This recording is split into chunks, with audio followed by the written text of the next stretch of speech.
So, Cole, you've just come back from a trip to the West Bank, Palestine, and well, just, what did you see? What did you see there?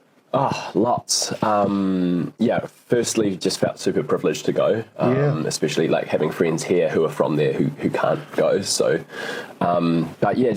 beautiful land and beautiful people, but a lot of brokenness as well in terms of like we saw. You said you're in the West Bank, Hebron, Bethlehem. What did you see there? A whole mix. In Bethlehem, the wall is very apparent. The wall cuts right through the middle.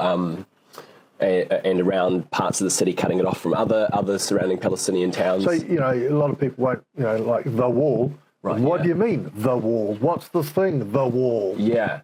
So there's a massive, big concrete wall that is called a security fence that, in theory, should cut along between the West Bank and Israel if it's a security feature. But actually, most of it, I think 90 or 80% of it, is within the Palestinian territory, and it cuts between towns, and it's very much it restricts movement because, in Bethlehem is a great example. You have farmers with the olive groves, and in between is the wall. So what would have been a 3-minute walk to look after the olive trees is now like a 3-hour journey around and through checkpoints, if they even have the right permits to be allowed through these checkpoints. Right.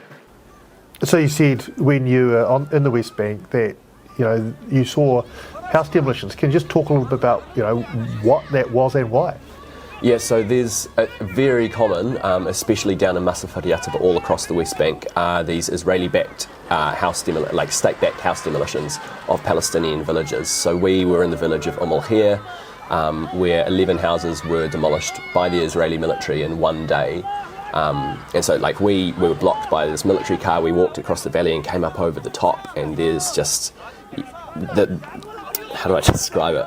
Just this chorus of terror. Like, you've got kids and women screaming, men yelling, you've got these bulldozers just smashing into these houses again and again, and they'll just obliterate it to rubble, and then they'll just roll on to the next house and do the same, and then the next house. Because I've seen some footage of this, are these kind of temporary shacks, or are these substantial intergenerational dwellings? Yeah, no, these are like houses that have been lived in for generations, and so it's like all these people's memories that they're watching get destroyed in front of them, and they're held back by these lines of Israeli police and military who, so all they can do is sit there and watch as their houses are demolished. They often don't even get to take their things out, and so I was standing there with a man, Eid, afterwards, who was picking through the rubble and finding toys and his kids' clothing in the rubble of what was once his house.